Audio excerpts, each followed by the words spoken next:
welcome to Dark Knight Films Reviews and another special ranking video. Tonight, we will be ranking all 12 of the Friday the 13th films from worst to best. So let's begin our list with number 12. Friday the 13th Part 8, Jason Takes a Boat Ride.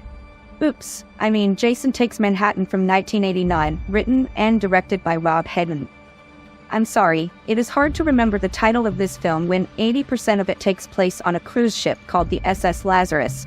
A much more fitting title would have been Friday the 13th, The Fatal Last Cruise of the Lazarus. The film also suffered from having the worst romantic couple in Friday history, with Jensen Daggett and Scott Reeds as the boring characters of Rennie and Sean. The film's only saving grace is a sleazy turn by Peter Mark Richman as Charles McCulloch, and Kane Hodder reprising his role as Jason Voorhees. Too bad they fucked his face up under the hockey mask this time. Next up, coming in at number 11, Freddy vs. Jason from 2003, directed by Ronnie Yu and written by Damian Shannon and Mark Swift.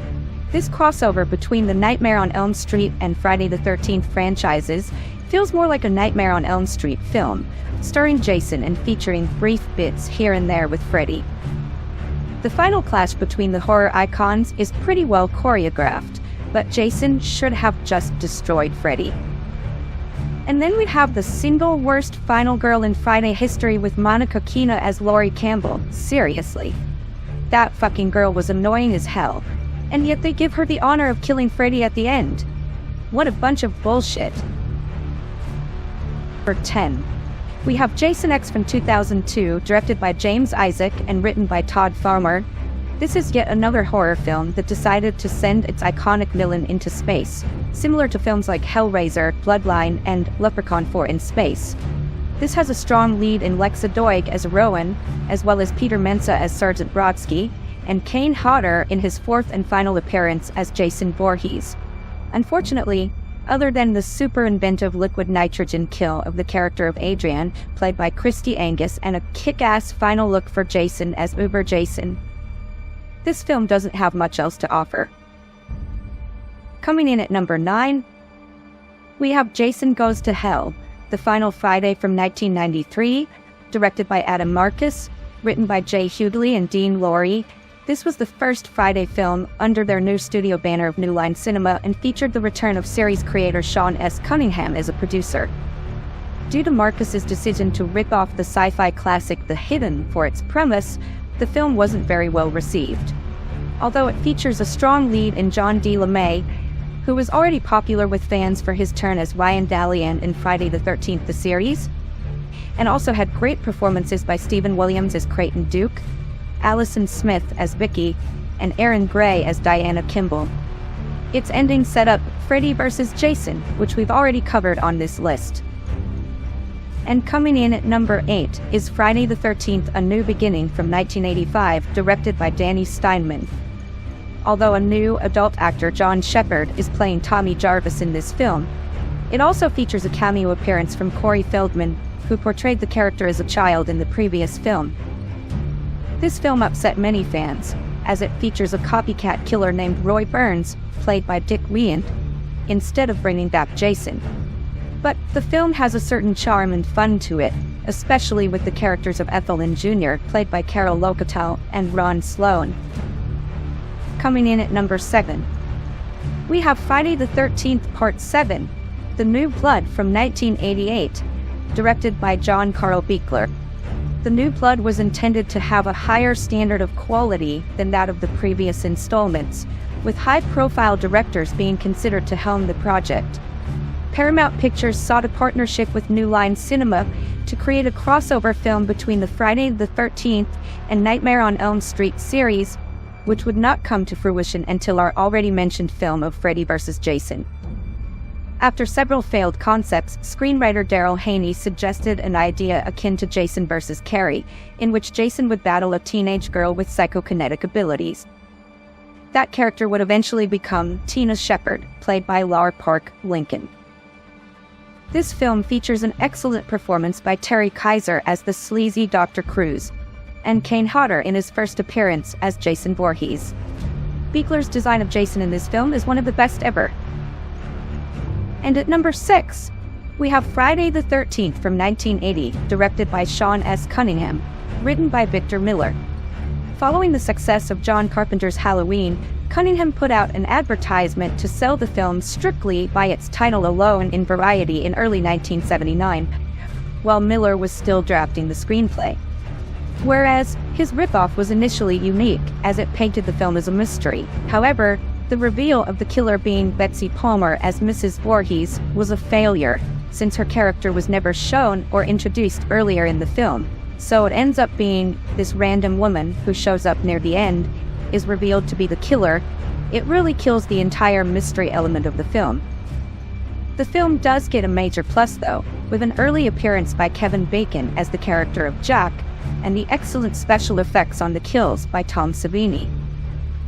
And coming in at number 5 is Friday the 13th Part 3 from 1982, directed by Steve Miner, produced by Frank Mancuso Jr. This film is famous in the franchise for being shot in 3D. The film also marks the first appearance of Jason's signature hockey mask, which has since become a trademark of both the character and the franchise. But a horrible performance by Rachel Howard as Chili and a bland final girl in Chris as played by Dana Kimmel really bring down what is a really entertaining film. Seriously, the final girl should have been Tracy Savage as Debbie. She gave an excellent performance. And even though Richard Brooker's Jason is one of the more physically imposing, his performance near the end isn't near as impressive, as he allows Kimmel to kick his ass, and it really makes him look like one of the weaker portrayals of the character. Coming in at the number 4 position is Friday the 13th from 2009, directed by Marcus Nispel, written by Damian Shannon and Mark Swift. It was intended to be a reboot of the Friday the 13th franchise.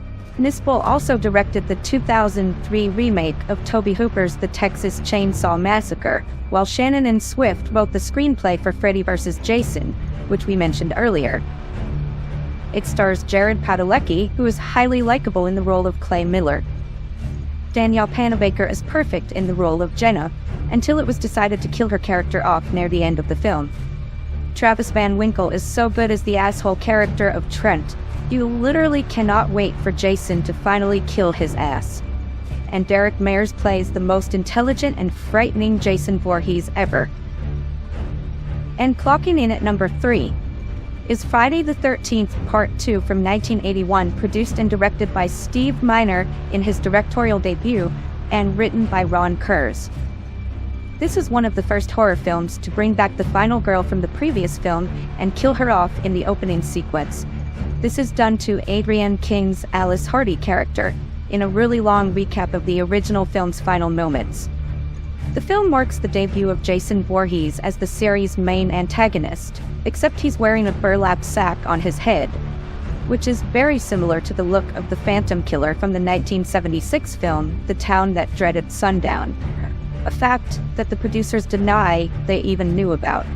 Right, just like they denied knowing about Mario Bava's A Bay of Blood, even though the murder scene of Jeff and Sandra, who are impaled by a spear while having sex in a bed, is a direct ripoff of a scene from that film. Regardless, this film features one of the series' best final girls, in Ginny Field, played by Amy Steele. And at the number 2 position on our list, we have Friday the 13th Part 6, Jason Lives from 1986, written and directed by Tom McLaughlin. This film stars Tom Matthews, who would become a fan favorite in the role of Tommy Jarvis. His co-star in the film is Jennifer Cook, who plays the character of Megan Garris, and she has a fun, easy chemistry with Matthews. This is the first film in the series to have a more supernatural, undead version of Jason played excellently by C.J. Graham.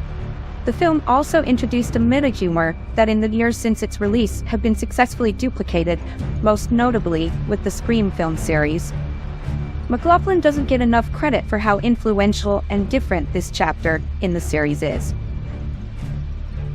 And finally, at number 1, we have Friday the 13th, the final chapter from 1984, directed by Joseph Zito and again produced by Frank Mancuso Jr. The film marks the debut of the Tommy Jarvis character, played for the first time by Corey Feldman. The character would, of course, make further appearances in 2 sequels and related media and fan films. establishing him as Jason's archenemy. Jason in this film is played by veteran stuntman and actor Ted White. His portrayal of the character is the strongest and most frightening of these early human versions. Makeup artist Tom Savini returned after not doing the effects in part 2 or 3 because he wanted to help kill off Jason, whom he helped create. So what did you think of our list?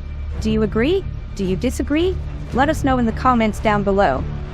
And if you enjoyed this video, please don't forget to smash that like, share, and subscribe button. And click that bell icon to be notified about future updates just like this one. And while you're by the subscribe button, why not click that join button and become a Dark Knight fan? Well, that's it for this video. If you missed last week's ranking video, click the link above. And if you missed any of our other ranking videos, click this playlist to get caught up on any videos you might have missed.